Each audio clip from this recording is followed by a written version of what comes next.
What's going on, guys? This is Miasin, and welcome to my Thunder Dragon Bisted deck profile. Yeah, this deck is so freaking cool, man. Huge shoutouts to David Urpin for actually managing to top YCS Minneapolis with this deck. Not only is it really fun, it's really explosive, it's really powerful. People might not even know what it does, so it's a great way of, catching people off guard. And also, you can play a bunch of Bisted monsters, and those monsters, I just love them, man. They're so good. Incredibly good hand traps, they get your stuff going.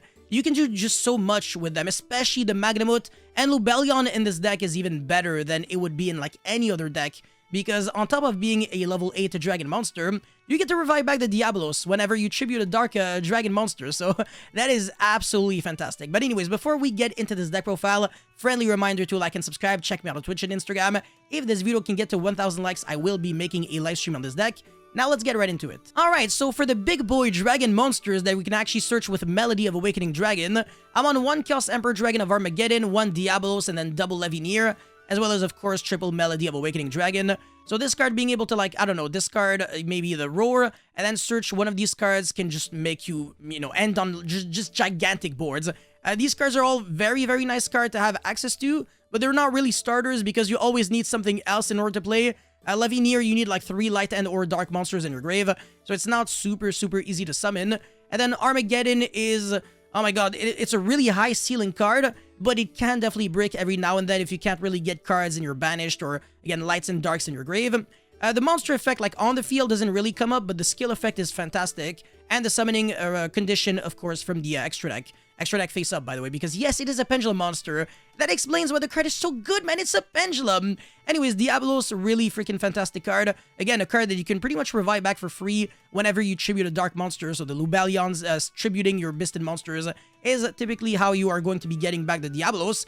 However, one thing that I can say is that even tribute summoning monsters can actually allow you to revive or summon the Diablos from the hand or grave. So that's a really neat play that does come up every now and then. And the Levineer is kind of like a no-brainer. Triple Lubellion, triple Druidworm, triple Magnamut, and then triple Saronir. No shit. I don't think this really needs an explanation. So yeah, 12 Bisted monsters. And for the danger monsters, I'm on triple Nessie as well as 1 Tsuchinoko and 1 Jackalope. So no Mothman, no Bigfoot. I believe maybe there could be a world in which you could play them. I like those cards with, like, Thunder Dragon cards in general, because you're trying to get a bunch of the Thunder Dragon cards in the graveyard. So the Roar and the Dark, especially the Roar, it's probably a bit better, because then you get to summon the Dark, and then you link it off, and then you search the Hawk, so you have, like, an extra summon. But even if it's the Dark, it's not, like, the end of the world. You can still do some nice plays. And Thunder Dragon being a card that kind of makes you go +1, so that you have more potential discards for danger monsters, is definitely something really cool. Now, you could also look into Mothman, as I said, because it's a level 4 monster, so it, alongside any of the Baby Dragons or Batteryman Solar, could actually allow you to make a Biz Dweller, which is a very good card in this format. I mean, if you could summon this a bit against TEARLAMENTS and you can put up a big board, you could just win the game just because of that, so that's actually really neat. And, yeah, I mean, I think the Thunder Dragon lineup is pretty self-explanatory. Not really trying to play a bunch of these because they can break, unfortunately. So 1 Roar, 1 Hawk, and 1 Dark, as well as 3 Thunder Dragon. And Thunder Dragon is not a card that you're trying to play 2, like, at all, because the point is to search 2 with this card. So, yeah, I mean, this has been a thing since, like, 2003 or something. It's very old. Do remember that, like, back in the days, people were, like, going +1, and then they had, like, Muka Muka with, like, over 2,000 attacks, so... big beat sticks, just with Thunder Dragon. Really freaking awesome. But yeah, Big Rip Colossus, F in the chat, boys. Anyways, yeah, the Baby Dragons, of course, Black Dragon, Collapse Serpent, and then White Dragon, Wyver Burster. Triple Batteryman Solar. Now, you might be wondering, okay, but no Aloof Lupine, no Dimension Shifter. This is not really a pure Thunder Dragon deck. It can't really work right now because... we don't have Colossus, so you can't really just go, summon a Thunder Dragon monster and just win from there. So your Thunder Dragon monsters aren't really, they're not really, it's not really a deck. It's more of like a splashable engine that you can just use to like summon a bunch of monsters. But that's unfortunately kind of it. And like Solar is just such a good card with the Bisted monsters because you're sending a monster that is really nice to be when it gets banished. And back in the days, we only really had White Dragon Wyver Burster to, summon itself by banishing 1 card. But now the Bisted monsters just made that so easy. So if you have like Solar and any Bisted monster, it's pretty much always full combo in a way, kind of. So yeah, it at least allows you to end on like very nice boards. And that's what I really like about it. It's pretty much like a 1-card Curious in a way. But yeah, and then for the, oh sorry, yeah, no Aloof Lupine, yeah, because it doesn't really make sense if you're now playing a bunch of Thunder Dragons, and if you're not playing Colossus. Did I already explain that? Whatever, I suffer from short-term memory loss, it's not my fault. Triple Melody of Awakening Dragon, no shit, triple Chaos Space, of course.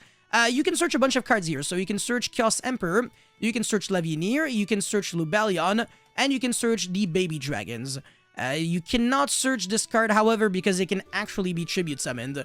And finally, one regained, as well as one branded beast. So this is like an Optimistic Mind, very interesting. And this card is like a crazy draw one on like your own turn, on your opponent's turn. You can revive back monsters, etc. If you send it to the graveyard with the effect of Saronir, you can get it back on the end phase with branded beast. So definitely read all your cards because they interact very well with each other. And I want to say this is probably the beauty of this deck. It's a very cohesive deck, even though it's like a mix of a lot of different engines. It just naturally works out very, very well. It's very clean. Anyways, for the extra deck, I'm on one Harbinger, one Beatrice, one Atom, and then one Dweller. Harbinger you're making with a bunch of level 8, so Lubellion, Levianeer, Diabolos, and Armageddon. Maybe you could look into Draglubion with New Mount Dragon. I don't know if the extra deck space is like that worth it. Beatrice, honestly, I don't really know why it's there. I guess maybe like send Floodgates and then get it back with Griffin, but you already have Curious for that. Atom is there because if you have like 2 Bisted monsters, you can maybe do some nice things. But it doesn't really come up that often, to be honest. And then Dweller, of course, because if you have like Solar and a Baby Dragon, you win. And if you're playing Mothman, it can be even nastier.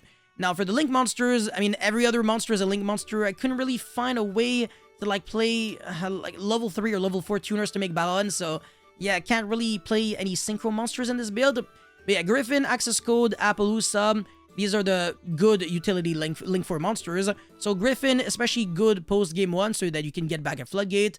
Access Code so that you can kill Appaloosa so that you can negate a bunch of cards. You can make that indestructible by card effects on your opponent's turn with the Masquerena. So very easy to summon an Appaloosa for 4, but only on your opponent's turn. On your own turn, you're typically not really making Appaloosa. So Nibiru, in theory, would be relatively decent against this deck, but nobody plays Nibiru, and if you're making a Heretic Seal very early, even when you get Nibiru, it tributes the seal so that you summon a dragon monster from the deck, so that you can actually recover from Nibiru. It's not the end of the world. Now, the BLS Link is very interesting in this deck because you have a bunch of high-level monsters, so very easy to summon a big BLS Link that cannot be targeted or destroyed by opponent's card effects. And this card is actually very painful to out. It can out a lot of cards. I'm a big fan. Now, Curious, Unicorn, Dark, Masquerena, Heretic Seal, Striker Dragon, Linkuriboh. Linkuriboh is there for the Battery Man Solar token. Striker Dragon is here because, you know, the baby dragons, you have to find a way to send them to the grave, and then search the other, and then summon the other, use the Chaos Space, put back, and then draw one card, and then make the seal. You could technically play Romulus with, like, Dragon's Ravine and the Rocket Monsters, but it would just add a bunch of bricks, and at the end of the day, that would just make it like a Dragon Link deck, and not really like a Danger, Thunder, Bisted deck. So that's the reason why I don't really like Romulus in this build. And then Masquerena, great card, of course. Dark, I mean, especially in a format with like so many dark monsters. So yeah, Dark is like even better than usual. Unicorn, of course, because of Masquerena. Curious, because of the Danger monsters, the Bisted monsters, and just the fact that it's very easy to have like 3 Darks with different types. You have the Cyberus Dark with Linkuriboh, the token. And then you have the Dark Dragon, so any Bisted monster. And then you have Aqua, Reptile, or Beast with the Danger monsters. So yeah, with Solar plus like a Danger and Bisted would pretty much always make Curious. So yeah, I mean, you can just, yeah, you can figure it out. And for the idea section, Thunder Dragon Duo, if you want like more search targets with the Dark Dimension Shifter, because yes, you can actually side it in against TEARLAMENTS going second. They will lose very hard to Shifter. And if you can go like normal summon Solar effect, you don't even need like a Bisted monster, so that's actually really disgusting. And if you draw like double Shifter and a Bisted monster, you can banish your own Shifter with a Bisted, and then on the next turn, you can use Shifter again because you have no cards in your grave, since all the cards that were getting hit to the grave actually are gonna get banished instead. So yeah, drawing double Shifter in this deck is actually a very nice thing because of the synergy with these cards. I really like that, actually. So because of the fact that you're hurting your opponent more than you're hurting yourself, it does make sense to potentially side this card, or at least look into it. Now, the other cards are cards that don't really work in theory, probably like Artifact Scythe and Dagda package. Couldn't really figure out a way to like destroy them thanks to Needle Fiber being banned. Zombie Vampire, I'm not really playing the Punk Engine anymore. Gold Sarcophagus, Foolish Burial, Thunder Dragon Fusion. I mean, are you really trying to play Titan? I don't know, because it's just gonna increase the amount of bricks. And there's no more Verte Anaconda anymore, so like you have to like sack this card, or like search it off of Dark and hope that you have enough Thunder Dragon monsters in your grave banished. It just doesn't make any sense. And the Eradicator, very good, very easy to like trigger. You have so many dark monsters. Also revives back your Diablos, so I really like the synergy. Deep Barrier or like any other Floodgate could be anti-spell, summon limit, etc. The list goes on. And I don't know why this is here. Anyways, thank you guys so much for watching this deck profile. Don't forget to like and subscribe, and I'll see you guys very soon. Peace.